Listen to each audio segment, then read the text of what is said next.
अरे कोई पहली बार तो कहा नहीं है। जब मैं 2014 का लोकसभा का चुनाव लड़ रहा था तो कुछ लोगों ने दुष्प्रचार किया था कि बेंगलोर से आए हैं, पैसे वाले हैं, हार के चले जाएंगे, जीत के चले जाएंगे। मैं हार गया। लोग कह रहे थे कि ये तो वापस बेंगलोर चले जाएंगे।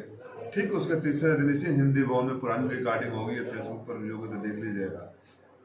मैंने आकर उन लोगों को जवाब दिया था कि जो लोग ये कहते थे राजीव राय बिजनेसमैन है, हार के चले जाएंगे बेंगलोर, उनको मैं कहने आया हूँ कि मैं आपके दिल में रहने आया हूँ। जब आपको समझ में आए मुझे दिल्ली भेजना, लेकिन मैं आपके दिल में अपनी जगह बनाऊंगा और खुशी को अपना लिया हूँ तो आजीवन यहीं रहूंगा और मेरी आखिरी सांस भी यहीं से टूटेगी। मैं कहीं और जाने वालों में से नहीं हूँ। राजीव जी, ऐसा क्या है मऊ को आपने चुना है जो आप हार्टली लगाव कर लिए हैं मऊ से, इतना क्यों? देखिए, पहला मोहब्बत आदमी इंसान कभी भूलता नहीं है।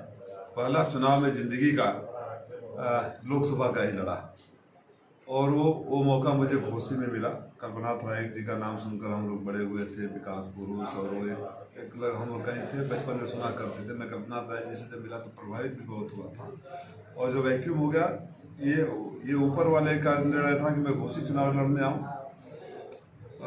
और जब यहाँ आया तो हारा जीता, लेकिन मुझे अब यहाँ का हर गली, मैं एक दिन आज से 8 साल पहले वो पटेल ढाबा पर हम लोग बैठे थे, 2-4 पत्रकार मित्र भी थे, स्कूल के बच्चे 5वीं 6वीं क्लास के, जब बस सामने से रुकी जाम में राजीव राय राजीव राय राजीव राय करने लगे। तो मुझे यहाँ हर जगह अपनापन मिला, जितना प्यार यहाँ मिला। देखिए, आपको याद होगा जब हमारे एक्सीडेंट हुआ था माँ बाप के साथ, वो जो भीड़, वो सड़कें, वो कौन सा समाज चाहे RSS हो चाहे समाज का कोई भी तबका हो, सारे लोग दुआएं कर रहे थे, सारे लोग हॉस्पिटल में आए। जब इनकम टैक्स का छापा पड़ा तो जिस तरह से भीड़ ने समर्थन किया, तो ये प्यार कहाँ मिलेगा? कोई खरीद तो सकता नहीं इसे। राजीव जी, एक वक्त था जब आपको राज्यसभा का ऑफर मिल रहा था, तो फिर जब आपको राज्यसभा सांसद या लोकसभा सांसद बनने की तमन्ना है तो क्यों नहीं राज्यसभा सांसद का रास्ता? संजोग से आप उस जो ऑफर मिला था आप गवाह भी थे, तो ये कोई हवाई बातें नहीं है। मेरे गुरु जनेश्वर मिश्रा जी रहे हैं और एक दिन मुझे, मेरा कहने का मतलब, जब ऑफर आपको मिला समाजवादी पर संगठन की ओर से कि आप राज्यसभा का, वही मैं बता रहा हूँ। मेरे गुरु जनेश्वर मिश्रा रहे हैं और मैं दिल्ली में, आप लोगों को पता होगा, जब भी दिल्ली रहता था तो उन्हीं के पास रहता था। वो चलती फिरती पाठशाला नहीं, यूनिवर्सिटी थी। उन्होंने एक दिन मुझसे ऐसे ही अनायास कह दिया कि राजीव, आज के ज़माने में जब हम राजनीति करते थे और दौर था, आज का दौर और है और आने वाले वक्त में कोई और दौर होगा।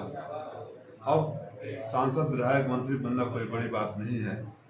जब भी बनना, तुम जन नेता बनना, तुम्हारे अंदर जन नेता का गुण देखता हो। गुरु जी की 2 बातें, एक तो मेरे मरने के बाद कोई मेरा पुण्यतिथि नहीं मनाएगा, जन्मतिथि नहीं मनाएगा और ये गोष्ठी नहीं होगी, उसको मैं आज भी निभाता हूँ। आज भी दिल्ली में मैं करता हूँ और उस बात को आत्मसात कर लिया कि जब भी मैं जाऊँगा जनता के बीच से चुन के जाऊँगा, जनता के दुआओं पे जाऊँगा। मैंने देखा है कि राज्यसभा में बैक डोर से जाने वाले कहीं भी वो जनता के प्रति उतने जवाबदेह नहीं होते हैं। जनता की उम्मीदें तो बढ़ जाती है। एक आखिरी सवाल मेरा है कि आपको मौजूदा समय में बसपा प्रत्याशी बालकृष्ण चौहान भी आ गए हैं और भाजपा सुभाजपा गठबंधन से ओम प्रकाश राजभर के बेटे अरविंद राजभर आ चुके हैं। आप किसको अपनी चुनौती मानते हैं, किससे अपना लड़ाई मान रहे हैं आप?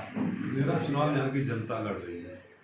यहाँ की जनता इसलिए लड़ रही है कि जो भी नाम लिए आप लोग, जब आप लोग गवाह हैं, मैं मंच से कोई भाषण नहीं दे रहा हूँ क्योंकि आप लोग विटनेस रहे हैं, आप लोग के कैमरे में वो कैद है वो मोमेंट जब यहाँ कोरोना काल में, लॉकडाउन में मैं घर घर अनाज, दवाइयाँ, मास्क को पहुँचा रहा था। जब लोग अपने घरों में दुबके हुए थे और मैं भी मौत के मुंह में था, तभी मैंने सुनिश्चित किया कि कोई आदमी बिना इलाज के न मरे, जीतना वरना उनके हाथ में है। आप लोग गवाह हैं कि जब बिंटोलिया में कटान हो रहा था तब मैं वहाँ पहुँचा था, बाढ़ आया था तब मैं वहाँ पहुँचा था, महासो का ट्रेन दुर्घटना हुआ तब पहुँचा था। आप लोग गवाह हैं कितने बच्चों को गोद लेकर यहाँ मैं पढ़ा रहा हूँ। आप गवाह हैं कितने बच्चियों की शादी किया और रोज़ यहाँ से इलाज होता है। तो जब और कोई नाम है जो 2 नाम है, लेकिन मुसीबत के घड़ियों में घोसी के साथ खड़े हो, कोई एक वीडियो क्लिप दिखा दे कि आज जब कोरोना आया था, जब महामारी हुई थी, जब बाढ़ आया था, जब कटान हो रहा था, जब एक्सीडेंट हुआ था, जब लोग अनाथ हुए थे, तो फलाने नेता भी उस वीडियो क्लिप में है। तो चूंकि मैं जनता के बीच में रहा हूँ, चुनाव जब जनता लड़ती है तो चुनौती कोई होती ही नहीं। जनता के सामने उसको कौन चुनौती दे सकता है? ओपी राजभर में इतना उग्र था, उसके बाद भी उनका समाजवादी ने अपने में जोड़ लिया और बाद में फिर वही समाजवादी उनके खिलाफ हो गई, वो समाजवादी के खिलाफ हो गई। नहीं, जिस तरह का उनका भाषा और आचरण रहा, जिसके परिणाम आज जो भोग रहे हैं, वो हमारे समाजवाद की संस्कृति से मेल नहीं खाता था। उनको कई बार राष्ट्रीय अध्यक्ष जी ने समझाने का प्रयास किया कि भाषा संयमित रखिए, राजनीति में विरोध होता है, इस तरह की भाषा का इस्तेमाल नहीं करते। आपने कभी अखिलेश जी को शालीनता के परिधि से बाहर जाकर बोलते हुए देखा है और उनको अच्छा नहीं लगा तो चले गए, लेकिन उनको निकाला गया या चले गए वो छोड़ के? उनसे कह दिया गया कि अगर आप नहीं सुधरेंगे तो आप स्वतंत्र हैं, आप जहाँ चाहें वहाँ जा सकते हैं, या तो सुधर जाइए या तो चले जाइए। बसपा प्रत्याशी है आज हमारी शुभकामनाएं उनके साथ है। हकीकत उनको भी पता है, आपको पता है। कोई लड़ने वाला थोड़े कहता मैं हार रहा हूँ, कोई लड़ने वाला नहीं कहेगा ना। लोकतंत्र में सबको लड़ने का अधिकार है, दावा करने का अधिकार है, अंतिम निर्णय तो जनता करती है।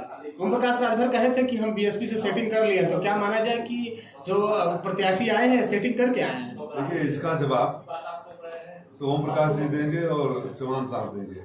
मैं तो अपने मिशन में हूँ और 10 सालों से हूँ। मैं यही बोल रहा हूँ ना कि अगर कोई बैक डेटेड कोई एक वीडियो एक क्लिप दिखा दे, जनता के दुख सुख में कोई खड़ा हो, तो मैं नॉमिनेशन नहीं फाइल करूँगा।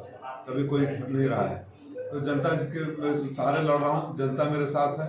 तो कौन क्या कहता है क्या नहीं कहता है उसको परवाह कौन करे, क्यों करे।